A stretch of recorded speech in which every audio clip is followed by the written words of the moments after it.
Yaki mokolo moko akoti na bureau na ngai apisinga mon général naye komi confesser obatisa nga lisusu po yambisa nga lisusu Yesu.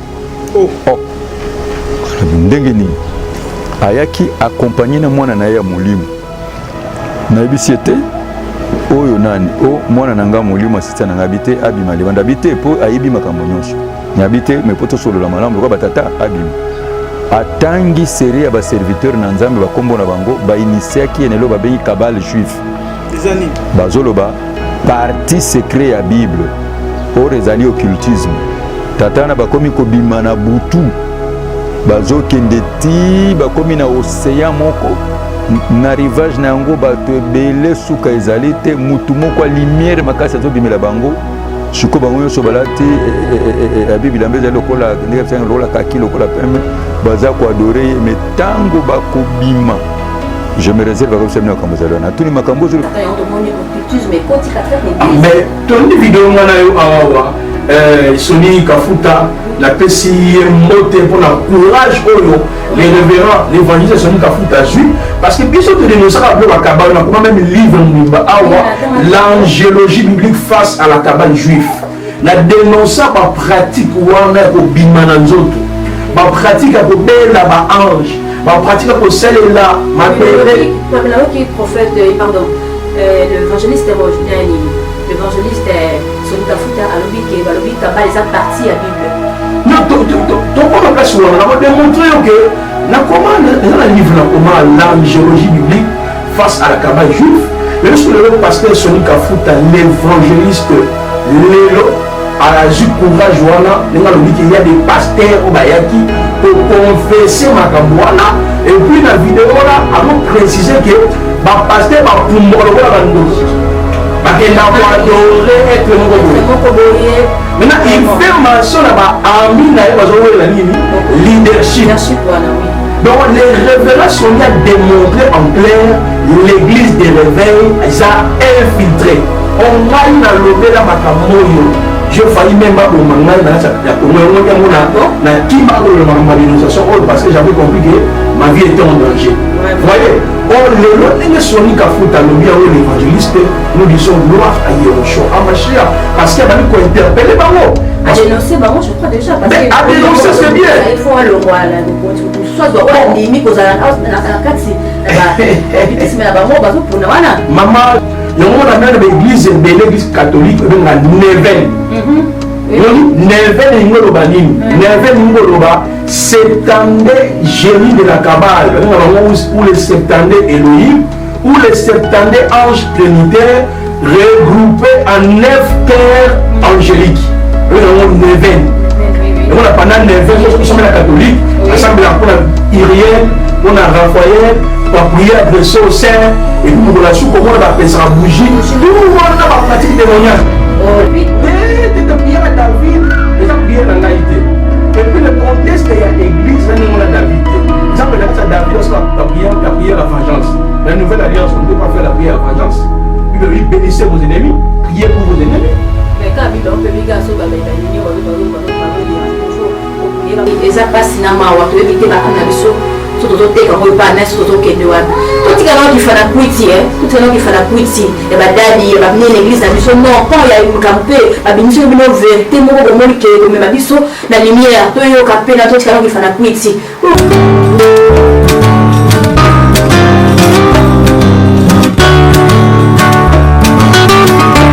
Si vous êtes nouveau sur la chaîne, n'oubliez pas de vous abonner et d'activer la notification pour ne rater aucune de nos prochaines vidéos. Bonjour mesdames et messieurs, mes très chers téléspectateurs, amis et habitués de notre chaîne Joshua News.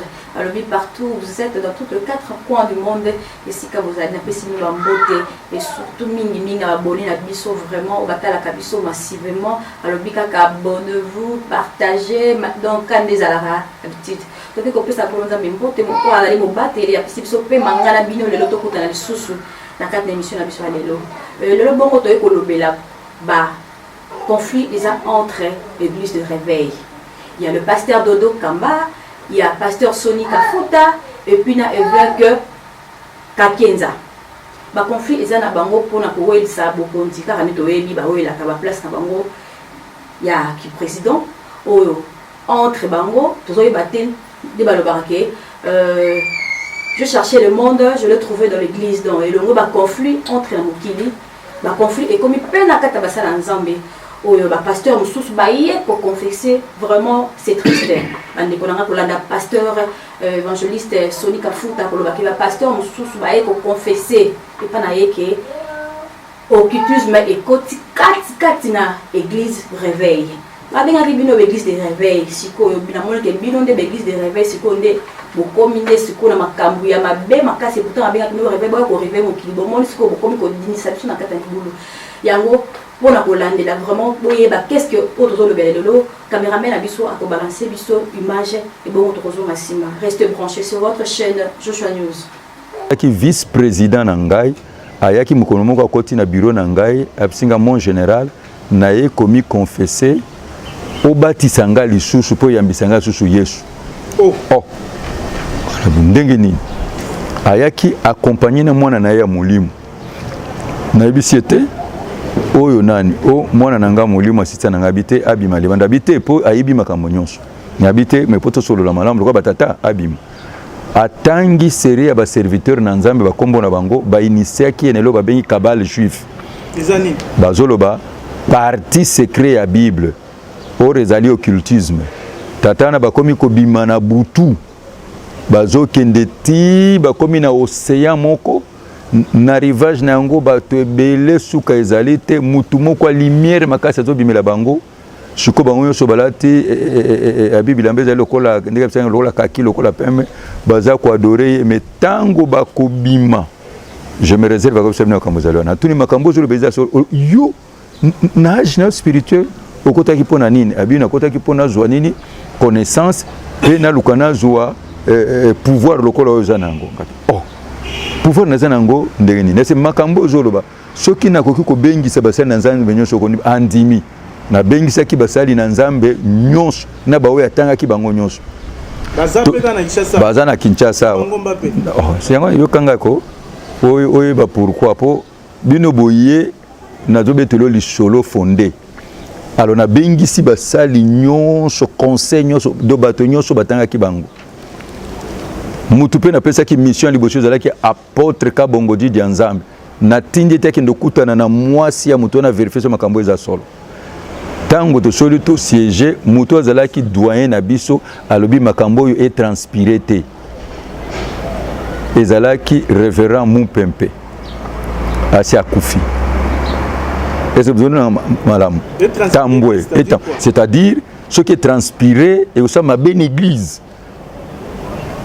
parce qu'il fallait tout le canon nini vérité ya makambo témoignage ya frère alobi transpiré tout garder na nongo entre biso yepende zo ki charge alobi non makambo photo sambela nzambela kisabito makambo occultisme côté une église yami balé ne ko recevoir bana bakomi ko yambola bana ngope mingi basi bakufi oh non bakotisi biso tokindeki kozwa nanya zokotsa bango yoza muto apolele yango na lobi ke nazolo belana bino ba makambo bokene no makambo ndenge ezali te je suis aussi la biso tozwa kamwa betable te yango na lingi chokola ndi malamu te okende ko publier loko mususu bebisi milimo bato yango zala na patience ata so lingi série ya émission na kopesa yo mais zala na patience ya kolanda ngai alors nebite so bo remarquer ki ba série moko ba prophète bazo kufa ba série moko ba empoisonnement ba nkamoni ebele tomoni ke église makambo po bazo citer bato na kombo bana na babangi bazo ko senga ba délivrance zana bezo ko zongela siko nini nzambe na koka kité j'ai fait ma remise moningo na zolo bazaki na kata makambo na akufa histoire ba mona balobaka des vestes na suis na sali remise na zongisi pouvoir na bino non je peux pas continuer et loko comme ça kingai alobi bango nyoso bayebi abibi pai tokendeke kuna ennemi na bango munene zayo balobaka kuna bakineke na océan na bango kuna bayebisa ki bango mutu nyonso kozala nini président église nini réveil sauf soni sinon église ekobu ona zolo bela na ko tango makambo kende ko tuna doyen bisebele kende ko tuna docteur Mario Kongolo kende ko tuna Jean-Marie Katotola kende ko tuna nako peso série bato oyo ko tuna ba information oyo wana zongi pouvoir pa nani na sikota on a zongi pouvoir na bimi lokola président ya conseil nini de ça je pense que nakoka ko continuer tena ba makambo ya ndenge wana parce que namona ki vraiment bon bien que bakizaki bato bazaki na présomption ya nini ya innocence n'est-ce pas mais makambo zaki tellement profond na mi retiré na komi retiré alors nage ko solliciter pasteur Jean Bosco na yebisi atali kamomo ko tezaki na kati tozongi bongo na plateau na biso lisusu bande ko balandi bomoni ndenge ba balancer biso image ya pasteur évangéliste Soli Kafuta Rock image générale que je salue en passant ndenge za koloba eza vraiment mawa pasi komona ndenge entre bango na bango ba konza minene bato minene ba nde ba benga ba njoko ba ko bunda na bango pona ko wela soki tolo ba bokondi soki pe mbongo o to soyeba te le pasteur Rockman tozalaki na mokoli balongo lié comme si bazo comploter contre ye donc makambo ezali ebele o biso na bino tozotuna na question qu'est-ce qui se passe na kati na réveil mais dans un côté na ben saki moko ya ba prophète na biso prophète Placide Masese o ngana ye ndete ko développer sur sujet oyo na ke ko pesa bonjour prophète Placide. Bonjour Maman Jenny, na peso merci pour l'invitation na yo. Aujourd'hui ça biso à chaque fois l'émission na yo que la paix la grâce d'Adonai Yoshua HaMashiach l'unique et le véritable Hachem vous soit multiplié ba ndeko nyonso to oyo ba simple na biso ba ngape kolanda biso vraiment Yahweh abakisa ebele na bomoi na bino. Merci. Merci. Toki bon papa prophète Placide tout nous tout qu'est-ce qui se passe dans l'église de réveil où est commis ya ba cabale et commis ya ba occultisme mais côté 4 na l'église les amis na l'église de réveil biso to mona ki non débat oh bengi réveil l'église de réveil boye ko réveiller biso peuple et comme subino moko susu bon mais ma biso na kat na faire na libulu to ni le pasteur et prophète Placide yebisa biso na balanda biso to yeba qu'est-ce qui se passe. Maman Jenny, premièrement, moi je ne suis pas dans l'église des réveils. Moi je suis dans l'église qui a été bâtie par Yahushua HaMashiach Jésus-Christ. Parce que dans Matthieu chapitre 16, verset 15 à 19, tu es Pierre, sur ce roc, je bâtirai mon église. Donc l'église de Yahushua n'est pas attachée à ma dénomination. Ou église des réveils, église Abima, église humaniste, église les chandeliers. Là, ce sont les églises créées par les hommes. Parce que la véritable église qui a été créée par Yahushua HaMashiach, dont je suis membre, est dans la problème. Et puis, je vais préciser la véritable église, où ils allaient bâtie par Yahushua. D'abord, on a précisé, l'église est un mystère caché aux yeux de tous les prophètes de l'Ancien Testament. Vous voyez? Mais elle existait depuis l'éternité dans le plan de Yahweh. Je prends par exemple Acte chapitre 13, le verset 46. Je prends Romains chapitre 8, le verset 28 à 29 à 31. Ceux qu'il a connus d'avance, il les a appelés. Ceux qui les a appelés, prédestinés, voyez, justifiés, glorifiés. Même dans Éphésiens chapitre 1, 4 à 7. Donc, Église Ali, peuple élu avant la fondation du monde. Mais elle a été énoncée par Yahushua dans Matthieu chapitre 16, verset 15, verset 19, que je bâtirai mon église. Mais elle fut bâtie par Yahushua HaMashiach, selon Hébreux chapitre 10, le verset 18 à 22, à la croix de Golgotha. Elle est entrée en vigueur le jour de la Pentecôte. Donc la véritable église dont j'en fais partie, elle entend que c'est cinq choses. Elle entend l'enlèvement, les tribunaux de Yahushua HaMashiach pour être récompensé, le 7 ans de festin de noces de l'agneau, les règnes milléniaux et la félicité éternelle. Donc quand tu me parles que l'église des réveils, et le monde de la réveil, parce que dans Matthieu chapitre 24, au monde on a vexé dans 3, 4, 5 balobi, il s'élèvera. Donc on dit s'élever et guéro en grec. qui signifie réveiller du sommeil. Donc quand tu vois déjà l'église dans l'appellation église des réveils, cela veut dire église créée par Satan ou église créée par les hommes dans le but pour arnaquer le faible. Ah bon, lui, il est créé par Satan et on te montre occultisme, mais quand il a fait l'église. Mais ton vidéo, Sony Kafuta, la PCI, moté pour le courage, les révérends, l'évangile Sony Kafuta, juif, parce que puisque tu dénonces la cabane, on a quand même un livre, l'angélologie biblique face à la cabane juive. La dénonce la pratique où on est au Bimananzoto, la pratique pour la ange, la pratique pour celle-là, ma prophète, pardon, l'évangéliste l'évangéliste Sony Kafuta a lobby qui a parti à la Bible. Non, on a pas souvent, on a démontré que dans le livre l'angélologie biblique face à la cabane juive, le pasteur Sony Kafuta, l'évangéliste Lelo, a eu courage, il y a des pasteurs au Bayaki pour confesser ma camboana, et puis la vidéo là, a précisé que le pasteur va pour moi maintenant, il fait mention à leadership.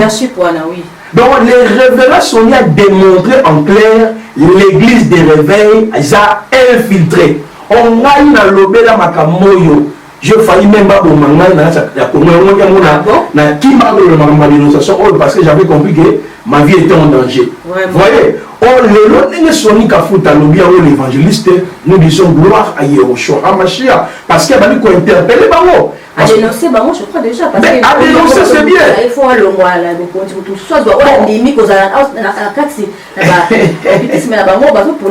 Maman Jenny, on fonctionnement même, il y a église des réveils, n'a rien à voir avec les fondements des apôtres et des prophètes. L'église, l'église des réveils, au RSC, au RSSI, au Nilbo. Il y a une personne qui est comme les représentants légaux. Ils ont pas plateforme politique. Parce que ni et ça qui va dans conflit, c'est la politique. Vraiment. Voilà pourquoi il y a des plateformes X, Y. Or, le fondement d'apôtre, on ne peut pas voir les représentants légaux. On m'a dit, chaque assemblée est autonome, mais notre unité n'abisso. Et ça dit unité par rapport à la foi. La foi, autrement dit, l'enseignement. Parce que le mot foi, et aussi un mot grec, un mot pistis. Pistis, c'est un enseignement. Vous voyez, croyance. Voilà, on m'a dit sécurité. Or, la foi nous a été transmise une seule fois dans le livre Égypte.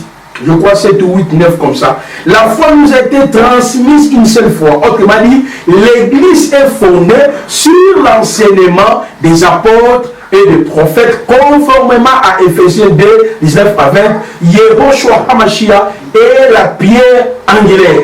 Donc, même dans Éphésiens, on parle de notre unité, on parle de l'unité de la foi. Et on dit que la continuité de l'église de Jérusalem, donc il m'a représentant l'égalité. N'a pas c'est simplement quoi. Ils ont des frères, on a formé, un pasteur, au Binissa, dans la Chine, dans l'église, on a formé frère, on a l'église de Zakuna. Mais ils sont autonomes. Ils sont ni chef, ni vraiment. On dit qu'ils sont autonomes. Mais on a des frères là-bas en Chine. Oui, oui. On dit, tout ça, parce que même si vous allez à la cité verte, dans l'association, c'est autonome. Mais nous gardons seulement notre unité par rapport à l'enseignement, par rapport à la foi. Mais ce qu'on dit que frère, on a dévié la doctrine, comme l'église appartient à Yahweh, nous allons dire aux frères, laissez la place aux autres. Ou je pense qu'on va laisser espace par rapport à l'enseignement. Oui, oui. Prophète placé pardon en quatre côtés. Quand on procède à mon pays, on a cabal du fan les années, on a parti, mon coin Bible, puis la cabane, on a mon appel à livre, on a une fois la tangapé, on le blesse sur le cabal du. Mais quand on explique que l'imbo la biso vraiment pour yo, pour ta calamosindo, bah voilà la biso, bah c'est quoi les cabal juif, pour bah on se voit ok, on est déjà monté à bah on biso des bilons de pasteur la biso, comme on tient national ma carte ma boule, comme ma biso na affaire. parce que on connaîtra la vérité vous affranchira, que nous, il va vérité mon solo, et puis ça pour peuple lumière. Ok.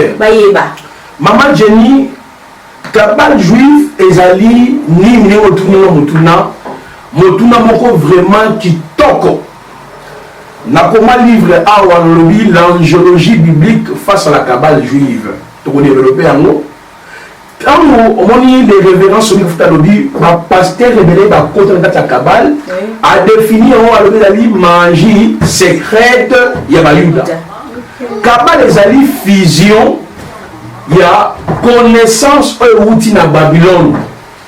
Quand je parle de la connaissance, connaissance ésotérique, parce que le mot Kabbalah, Kabbalah, réception, connaissance, savoir. On dit, ils ont dit connaissance et outil na katia Égypte, na katia Babylone. Neba sangisi yango sikona la Torah. Quand on dit la Torah, la loi, le psaume, le prophète, ou soit la Torah, les Nevi'im et les Ketuvim, Ancien Testament. Autrement dit, le 613 lois, pour être clair, la Torah égale 613 lois. Ce qu'on a basé, Bondo Kiwana, Bakotisiamo na Katia. Non, d'abord, les gens dans l'église, comment le pasteur, côté dans la cabale, côté dans la magie, parce que c'est la l'église de la vérité. Presque l'église de l'homme, dans la cabale juif. La franc-maçonnerie, dans la cabale juif. L'église catholique, dans la cabale juif. L'église de la vérité, dans la cabale juif. L'église bible, dans la cabale juif. Mais je te dis, pour dire qu'on va dans la cabale juif. Non! Il faut retourner dans l'église de Yeshua HaMashiach. Là où 2-3 sont réunis à mon nom. Parce que dans la Kabbale aussi, on parle du nom. Voilà pour d'abord la zone, nous conscience, il y a mot Kabbale. Donc, Kabbale est une koloba, réception, connaissance. Donc, et cette connaissance, mon secrète. Nous avons expliqué avec beaucoup de précision, mais moi, je ne sais pas. Sur la carte de Kabbalah, Maman Jenny, on peut jouer joueur Bazakuna. On peut les musiciens basés dans la carte de Kabbalah juif. Il y a un moment politicien. Même basé les kabbalistes sont même président de la République Bazali, même la mission, même les éléphants d'unité sont dans la Kabbalah Bazali. Oh là là. Sikoyo.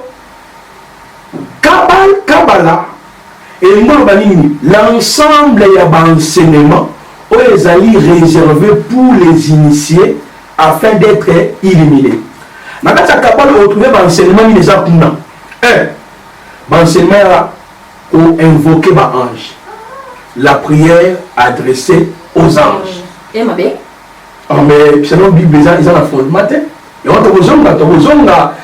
si le ministère des anges. Mais les anges,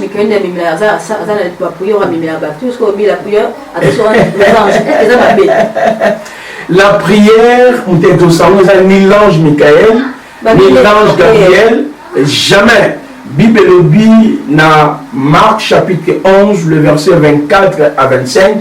Tout ce que vous demanderez en priant en mon nom, croyez-vous que vous l'avez reçu et vous le verrez s'accomplir. Même si vous prenez Jean 14, verset 13 à 14, la parole nous dit, tout ce que vous demanderez en mon nom, Yeshua, je le ferai. La carte Kabbalah, les amis, la loi va mélanger avec l'enseignement démoniaque, va créer maintenant un livre dans l'eau annexe, tel que Gematria, tel que Mishnah, Midrashim, Zohar. On dit, le livre, j'ai même énuméré ça dans le livre, comment? Parce que le mouvement juif, et ça, un mouvement tellement dangereux, ceux qui deviennent un côté, nous risquons que l'église est belle. Donc, un indice, comment découvrir une église qui est dans la cabale, comment découvrir un pasteur qui est dans la cabale. On va entrer dans sa profondeur. Donc, on a appris l'église à pasteur, il y a un pasteur sur nous Kafuta. Quand il dit que cabale les alliés manger secrète, oui. Pour un grand kabbaliste a Abel ange. Mon pasteur a dit, je sens la présence de mon ange est ici, mon ange est ici. Je libère les anges dans la salle, les gens commencent à tomber. Qui fait que je puisse activer son ange. Mon nom est kabbaliste. Donc on va prophétiser là-bas ange. Et on a même l'église de l'église catholique, on a Neven. Neven Ngolobanine. Neven Ngoloba, septandé génie de la Kabbale. Où les septandé Elohim, où les septandé anges plénitaires regroupés en 9 terres angéliques. Neven. On a pendant Neven, nous sommes la catholique, ensemble pour Iriel, pour Raphaël, pour prier adressé au Saint, et puis on a su comment on appelle ça bougie. Tout le monde a la pratique démoniaque. Oh là là. Maintenant on démontre à moi. Non, comment on a calmé qui a basé dans Neven, on se connaît ça va finir sur Baya qui on a Neven dans ça mais là-bas on s'en mettait. Maman, yo, c'est comme tu dis, nous sommes dans sa parole. Quand on dit nous sommes dans comment? Parce que même Bataros doit sembler à peine Zambé. Dieu est venu l'objet de l'adoration, mais nous, notre Dieu a un nom. Il s'appelle Yehoshua Amashia. Il est dans la combat solo. Il est apposant enseignement. Au monde dans Jean chapitre 17, le verset 1, le verset 20 à 24, on va dire, Père, je ne prie pas seulement pour eux et pour ses disciples, mais je prie pour ceux-là, c'est-à-dire Placide, Jenny, Oyo Bakondi Melangai, Nanzela, Ya, Bakote Nae. On ne va pas déjà pas Koufa, mais les apôtres ont laissé un fondement qui est la doctrine, la sainte doctrine. Si tu veux comprendre l'enseignement des apôtres, Tanga Matthieu, chapitre, livre Matthieu, livre Jean, livre Marc, livre Tanga 21, Tanga Apocalypse, Tanga Actes des apôtres, tu comprends l'enseignement des apôtres. Nous avons un événement clair, vraiment, en tout cas, ils ont passé. Ils ont passé dans ma voiture. Évitez ma amnabiso. Tout le temps, quand on pas n'est-ce tout qui est noir. Tout le temps qui fait la cuiti, tout le temps qui fait la cuiti. Et bah daddy, bah venir l'église, la mission. Non, quand il y a une campée, bah bénissez le bino vérité, mon gros moli qui est comme ma biso, la lumière. Tout le campé, dans tout le temps qui fait la cuiti. Vous quand vous tout pas. Le prophète a dit que le baquet va les veines, bah nini, oh là là. Maman Jenny, la vérité de Libéraka. Mon nakata sa cabale, madame 70 anges. 70 anges wana, ne va considérer comme les Elohim, c'est-à-dire les créateurs. Pour la bango, madame ange o ba boulisama, madame ange moko ba o baza ba petolama. Balo ba ba kabalisi bazo ba dialogue.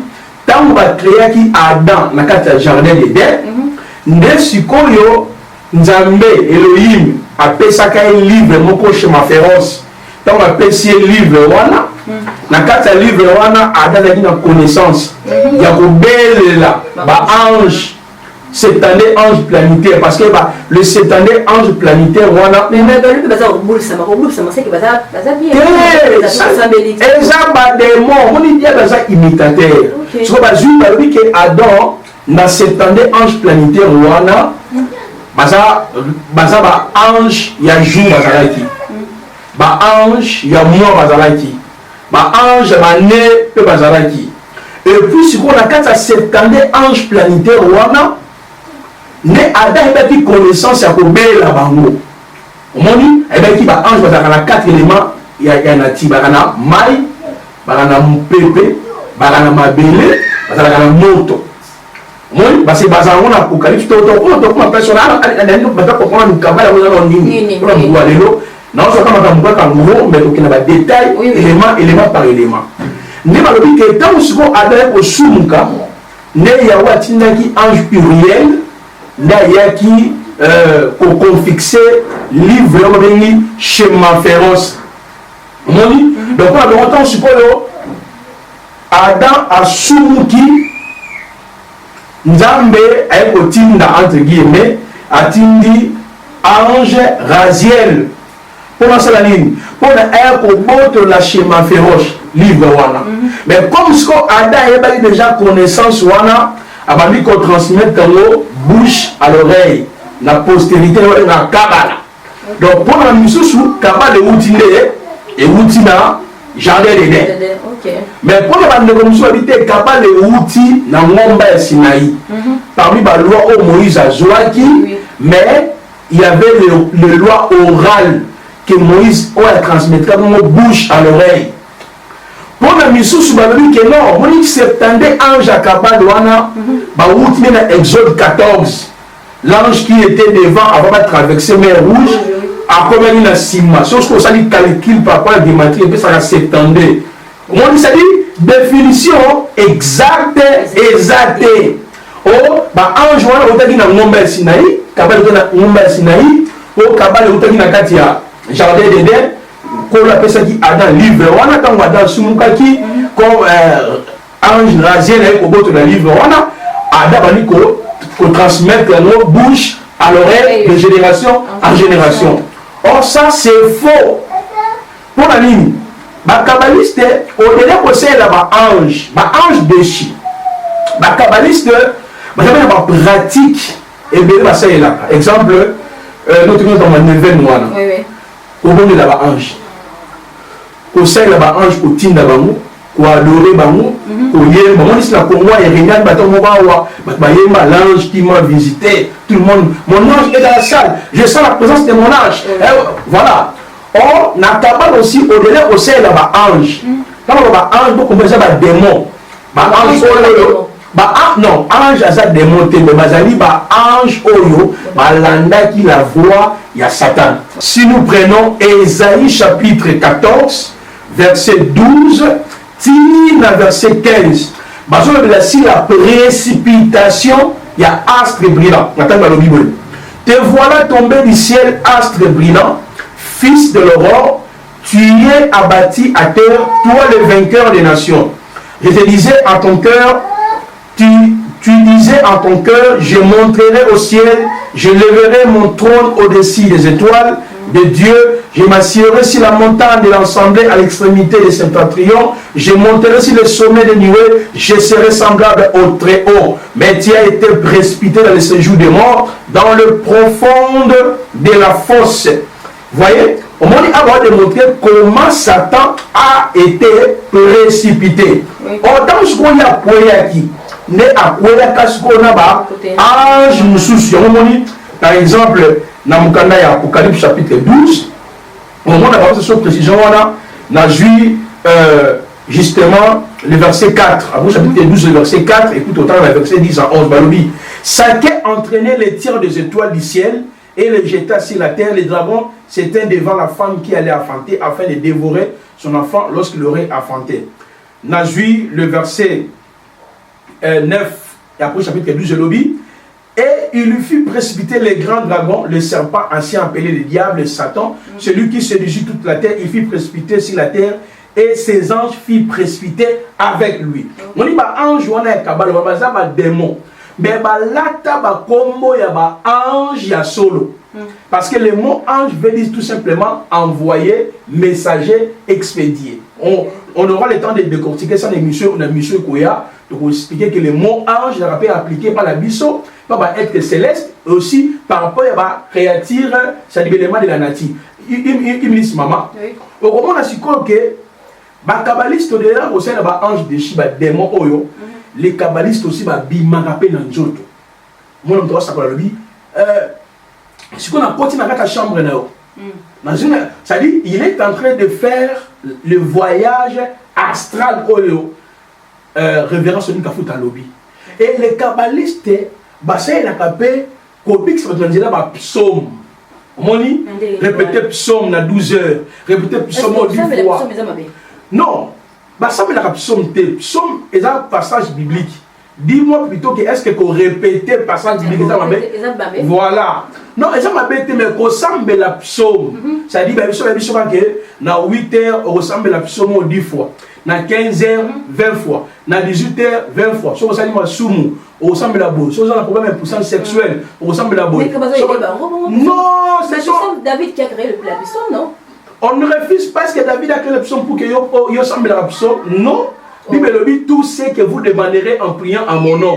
La prière, on adresse ça à Yehoshua, celui qui répond aux prières. Mais ça prière à David, non? De prière à David, et ça prière en Haïti. Et puis le contexte, il y a l'église, on a David. Exemple, dans David, la prière à vengeance. Mais la nouvelle alliance, on ne peut pas faire la prière à vengeance. Bible dit bénissez vos ennemis, priez pour vos ennemis. Mais quand Bible on peut bien ça bah ennemi déranger il faut prier bah kufa quand même bah on a dans l'Ancien Testament on dit bah David bah païen bah Moïse bah païen bah oh mais bah ils sont sauvés peut-être. Ah bon? Ils n'ont jamais été sauvés. En tout cas prophète mais Bible le Bible on a vraiment 1 Pierre chapitre 1 10 à 14. Au bien païen. L'homme c'est l'homme qui est bien païen. Oui, ça dit à qui régénération parce que David était dans l'âge du péché de la mort. C'est-à-dire depuis le péché d'Adam, les salut n'étaient pas complets sur la terre. Et on dit dans mon candidat Pierre, le prophète qui ont prophétisé, touchant la grâce qui nous a été réservée, ont fait de ces salis, tous les David là, le Moïse, Isaïe, ils n'ont jamais été sauvés.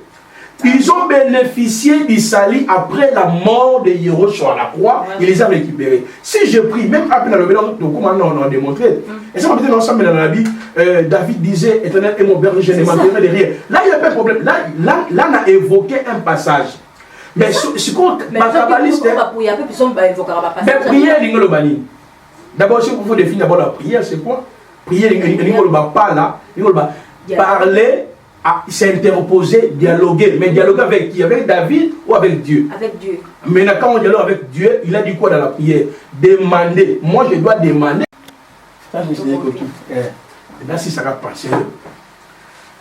Moi, je ne peux pas faire la prière que David avait faite. Dans quelle occasion? Si j'ai besoin du mariage, toutes les promesses sont à lui. Dans 2 Corinthiens 1, verset 20 à 23. Toutes les promesses, l'ibala, guérison, protection, tout ça pas naïe. David a dit, oh Yahweh, défends-moi contre mes ennemis, délivre-moi contre les hommes. Est-ce que moi je peux faire de telles prières là? Parce que non, moi je ne combats plus l'ennemi parce que j'ai déjà la victoire. Les combats de combat. Yehoshua avait dit prier pour vos ennemis. Il y a un moment où les kabbalistes, tu vois, maman, j'ai dit comment on a. Bah sorte de prière dans 8 heures, on a chité 30 secondes. C'est comme que chité vraiment prophète Placide, vraiment balandi prophète Placide aya kamara moko surtout bito banda kolande awa na ba minti ya biso cameraman azo signer vraiment to ko silisate on to ko benga lisusu pour te développer sur makambo ko loba ba prière ba David et ba biso mana en tout cas on a contre père ngapena pe mutu ngapena contre pour les opinions nga ça n'engage que moi il y a moi oui ça n'engage que moi ça vraiment contre ba biso parce que pression on biso bien sa prière au passer comme mes ba ange mo comme kabal a des vraiment bande ko balandi ya Joshua News ba boye na biso na pesi no bambote na moni ba copine nanga Alicia Luka wazolandanga vraiment massivement na pesi bambote bisika ozali na pesi mbote na partenaire propre walandanga vraiment de près de loin so ça les rails moko tu as fait boy donc 001 on porte bonhomme mbote bisika ozali na pesi grande sœur nanga chérie Rocky Bismou mbote na pesi évangéliste Dodo na pesi Lolita na pesi bande konyoso ya Joshua News balandaki biso sur la source na pour te robinga source prophète Placide pour te développer émission à biso pour ma question de que les autres tu as déjà belé awa to mona quand le baka Joshua News partager aimer massivement quand les alaka à la prochaine bisous bye.